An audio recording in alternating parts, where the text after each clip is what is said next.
अस्सलाम वालेकुम स्टूडेंट्स। आज मैं आपको इस वीडियो में बताऊंगा कि अगर आपने पंजाब यूनिवर्सिटी के अंदर अंडर ग्रेजुएट्स में 2023 में एडमिशन लेना है तो आप किस तरह से एडमिशन ले सकते हैं। तो उसके लिए जो टेस्ट होने जा रहा है 25 जून को 25 जून को, आपने उस टेस्ट में किस तरह से कामयाबी हासिल करनी है, आप कैसे उस टेस्ट को पास आउट कर सकते हैं। तो इसके लिए आपको किस तरह से तैयारी करनी पड़ेगी। आपके पास 1-2 दिन रह गए तो आप उसको अच्छी तरह से कैसे तैयार कर सकते हैं कि आप लाजमी उसमें एडमिशन ले सकें और मेरिट में आ सकें। तो इसके लिए आपको कुछ चीज़ों का पता होना चाहिए। जैसे सबसे पहले आप पंजाब यूनिवर्सिटी की वेबसाइट पर जाएँ, आप उस पर क्लिक करें तो आपके सामने आएगा कि जो फर्स्ट एडमिशन टेस्ट है वो संडे 25 जून को होने जा रहा है। आप इसके ऊपर टच करें तो आप जो क्लिक करेंगे तो आपको पता चलेगा कि आगे सामने कुछ गाइडलाइन दी हैं। अब तक तो आपने रोल नंबर स्लिप भी डाउनलोड कर ली होगी। तो हम डायरेक्ट चलते हैं सैम्पल पेपर पे। सैम्पल पेपर पे आप क्लिक करेंगे तो आपके सामने जो है ना वो बायोलॉजी के सैम्पल पेपर आ जाएंगे। तो ये जो बायोलॉजी का मसलन डिफरेंट बायोलॉजी सैम्पल पेपर हैं, तो आप जिस फील्ड में एडमिशन लेना चाहते हैं उस तरह से आप सैम्पल पेपर डाउनलोड कर लें और उनको एक दफ़ा रीड आउट कर लें ताकि आपको पता चल जाए किस लेवल के MCQs आने हैं।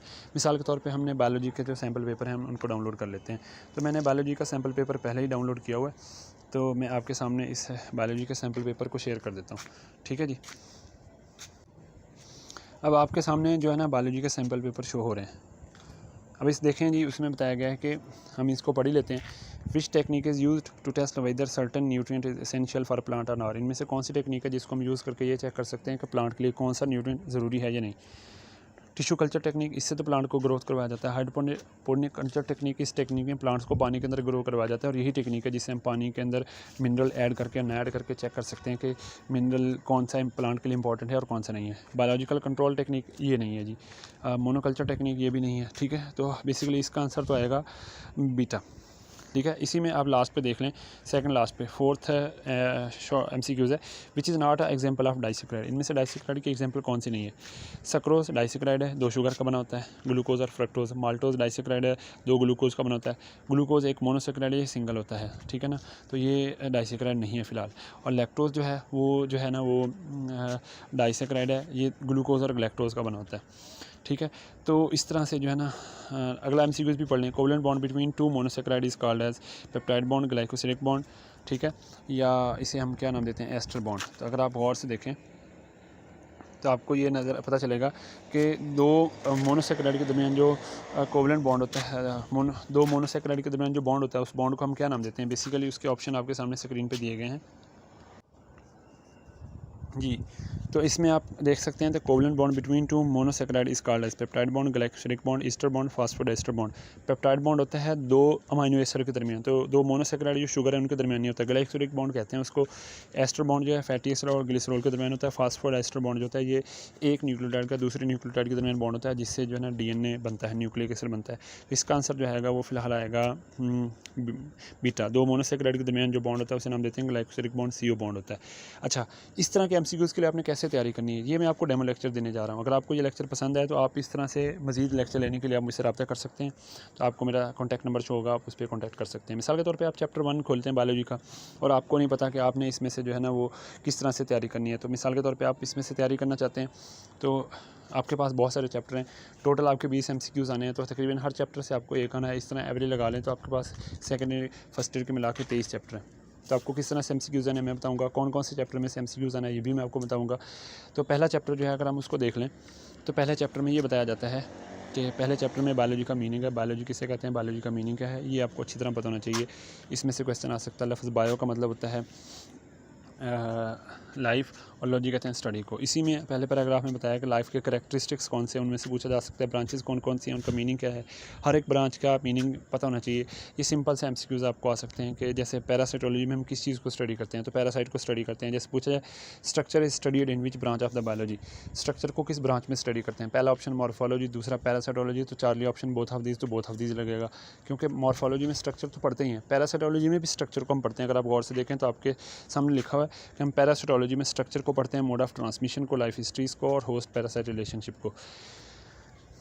इस तरह से जो है ना जो ये बायो एलिमेंट्स होते हैं इनका बॉडी में क्या रोल होता है, इनकी क्या परसेंटेज होती है, ये सबको पता होना चाहिए कि हमारी बॉडी में सबसे ज़्यादा ऑक्सीजन होता है। ऑक्सीजन कितने % होता है जी 65%, कार्बन कितने % होता है जी 18%, हाइड्रोजन कितने % होता है 10%, नाइट्रोजन 3%, कैल्शियम 2%, फास्फोरस 1%। इन सबको याद करने का एक फार्मूला है वो भी मैं आपको बताऊँगा।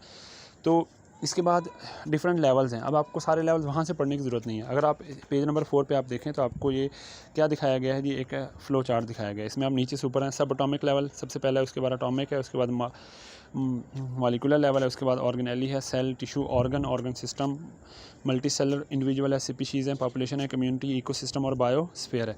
हर लेवल की अपनी अपनी वैल्यू, और आपको ये पता होना चाहिए कि कौन से लेवल में किस चीज़ को स्टडी करते हैं। नीचे से ऊपर आएँ तो नीचे चीज़ें मिलती जाएंगी, ऊपर वाला लेवल बनता जाएगा। जैसे सब एटॉमिक पार्टिकल मिलेंगे तो एटम बनेगा, एटम मिलेंगे तो मॉलिक्यूल बनेगा, मॉलिक्यूल मिलेंगे तो क्या बनेगा जी, ऑर्गेनेली मिलेंगे तो क्या बनेगा, सेल, शाबाश, सेल मिलेंगे तो क्या बनेगा, टिश्यू। इस तरह से आपको समझ आ रही है। तो आपने इन चीज़ों को यहाँ पे तैयार करना है। समझिए आपके मॉलिक्यूलर लेवल ये आपके तकरीबन सारे तैयार हो गए। अब इसमें डिफरेंट चीज़ें दी हैं, थोड़ी बहुत मालूमात दी है, वो आपको बतानी चाहिए। जैसे पॉपुलेशन में आ जाए तो पॉपुलेशन किसे कहते हैं, group of organism of same species that is called as population located at same place. हर पॉपुलेशन के अपने एट्रीब्यूट्स होते हैं, वो एट्रीब्यूट्स यहाँ पे बताए हुए हैं। लास्ट पैराग्राफ में बताए हुए हैं कि हर पॉपुलेशन की अपनी अपनी खूबियाँ होती हैं। हर पॉपुलेशन की जीन फ्रीक्वेंसी होती है, जीन फ्लो होता है, एज डिस्ट्रीब्यूशन होती है, और पॉपुलेशन जो है ना वो प्रेशर होता है, कह लें वो एक डेंसिटी होती है। ठीक है, तो आप इस तरह से जो है ना वो इसको समझ सकते हैं। ठीक है, तो ये सारे इसके अंदर बताए हुए हैं। ठीक है जी, तो आपको ये सारी चीज़ें पता होनी चाहिए। सही है। इसके बाद जो है ना, अगर आप कम्युनिटी लेवल पे हैं तो कम्युनिटी की डेफिनेशन पता होनी चाहिए। इसके बाद इसी के अंदर इकोसिस्टम लिखा है, लिविंग वर्ल्ड इन स्पेस में बायोम क्या होता है, बायोम को कैसे डिटरमिन करते हैं, बायोम को नेम किस बेस पे देते हैं, तो ये पता होना चाहिए। इसकी कोई एग्जांपल। ठीक है, लिविंग वर्ल्ड इन जो टाइम है, इसमें से आपको क्वेश्चन नहीं आएगा, वैसे आएगा तो फॉसल्स कहाँ पाए जाते हैं, इन रॉक्स में पाए जाते हैं, सेडिमेंट्री रॉक्स में या इग्निस रॉक्स में। तो इग्निस बनते हैं ज़मीन का लावा बाहर आता है, उसमें तो कोई जानदार प्रिजर्व नहीं होता। तो जो फॉसल्स होते हैं वो सिर्फ सेडिमेंट्री रॉक्स में पाए जाते हैं। तो ये आपको पता नहीं चाहिए, बड़ी बड़ी बातों का आपको पता होना चाहिए। ठीक है, फिर इसी तरह से फ्लेटिक लाइनेज में आ जाएँ तो आप देखें कि टोटल जानदार कितने हैं जी। टोटल जानदार दुनिया में जो पाए जाते हैं वो बहुत सारे हैं, उनकी बहुत सारी इकसाम है। ठीक है ना, तो साइंटिस्ट ने अभी तक 2.5 मिलियन स्पीशीज़ डिस्कवर की हैं, यानी 25 लाख किस्म की जो स्पीशीज़ हैं वो ऑर्गेनिज्म आइडेंटिफाई कर लिए हैं। अगर आप इन 25 लाख में से देखें तो सबसे ज़्यादा जो है ना वो कौन पाए जाते हैं जी, सबसे ज़्यादा इंसेक्ट्स हैं। ठीक है, और वो कितने परसेंट है, 53.1%। और जो एनिमल्स हैं अदर देन इंसेक्ट है वो 19.9%। और जो वास्कुलर प्लांट्स हैं वो 17.6%।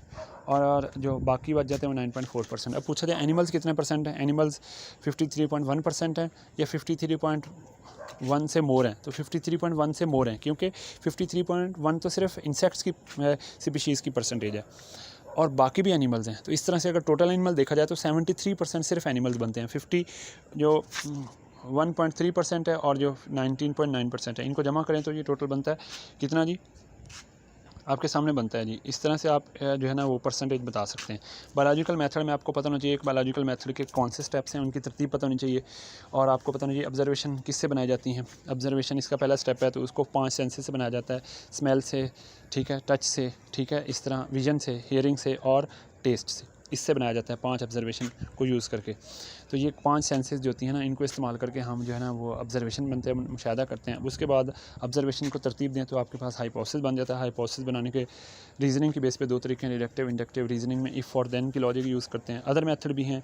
इसके बाद आ जाता है टेस्टिंग जो बार बार करनी पड़ती है। फिर थ्योरी बन जाती है, थ्योरी के बाद क्या बन जाता है जी, लॉ बन जाता है।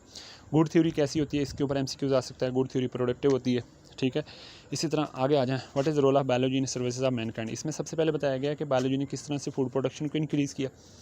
उसमें फूड प्रोडक्शन को इंक्रीज़ करने के लिए डिफरेंट वैराइटीज़ बनाई गई, बेहतर किया गया, हाई यील्ड वैराइटीज़ बनाई गई। फिर ट्रांसजेनिक ऑर्गेनिज्म बनाया गया, उनकी टिश्यू कल्चरिंग की गई, क्लोनिंग की गई। उसके बाद पेस्ट को कंट्रोल किया गया ताकि नुकसान ना हो फसलों को, इससे फूड प्रोडक्शन बढ़ गई। पेस्ट को कंट्रोल किस तरह से किया गया, पेस्ट क्या होता है, इसके ऊपर MCQs आ सकते हैं।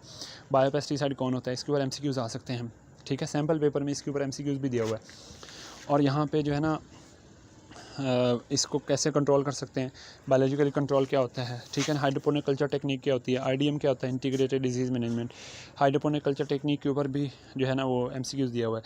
ये टॉपिक फेमस है, what is the role of biology in services of mankind. ये फेमस टॉपिक है, इनमें से MCQs ज़्यादा आते होते हैं, जैसे सैम्पल पेपर में भी यही बात बताई हुई है। ठीक है, पास्चराइजेशन क्या होती है। फिर डिजीज़ कंट्रोल है, डिजीज़ को कंट्रोल करने के लिए प्रिवेंटिव मेजर एक तरीका है। उसमें एड्स और हेपेटाइटिस के बारे में बताया गया है कि वो कैसे फैलते हैं, तो उसकी ट्रांसमिशन कैसे होती है, इसके ऊपर MCQs आ सकते हैं। ठीक है, और उसको डॉक्टर मशवरा देते हैं कि आप ये काम ना करें तो जिससे एड्स नहीं फैलेगा, आप एहतियात करें।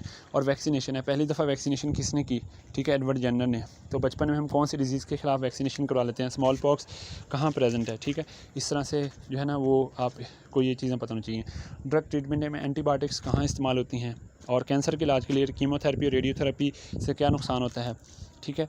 जीन थेरेपी क्या होती है, इसमें हम अच्छा जीन डालते हैं और ख़राब जीन को बॉडी से ख़राब जीन को रिप्लेस कर देते हैं अच्छे जीन के साथ, तो ये जीन थेरेपी होती है। फिर इसमें आ जाता है IDM, अगेन फिर बताया जाता है इंटीग्रेटेड डिजीज़ मैनेजमेंट, इस तरह से आप डिजीज़ को कंट्रोल कर सकते हैं। फिर यहाँ पे क्लोनिंग के बारे में बताया, क्लोनिंग की डेफिनेशन आपको पता होनी चाहिए। फिर क्लोनिंग नेचुरली कौन करते हैं, इंसेक्ट्स करते हैं, यस करते हैं एनिमल्स में। प्लांट्स तो रेगुलरली करते हैं। क्लोनिंग में आइडेंटिकल कॉपीज़ पैदा होती हैं, तो प्लांट की अक्सर कॉपीज़ पैदा होती रहती हैं, खुद करते हैं। इंसेक्ट्स तो करते हैं, जैसे अगर आप इन्वर्टिब्रेट्स को देखें तो प्लेनेरिया के बारे में आपको पता होगा, वो क्या करता है, फ्रैगमेंटेशन करता है। प्लेनेरिया बहुत सारे फ्रैगमेंट में टूट जाता है, हर प्लेनेरिया का फ्रैगमेंट जो है ना वो ग्रो करके माइटोसिस करके एक पूरा प्लेनेरिया बना देता है और वो आइडेंटिकल होता है दूसरों के।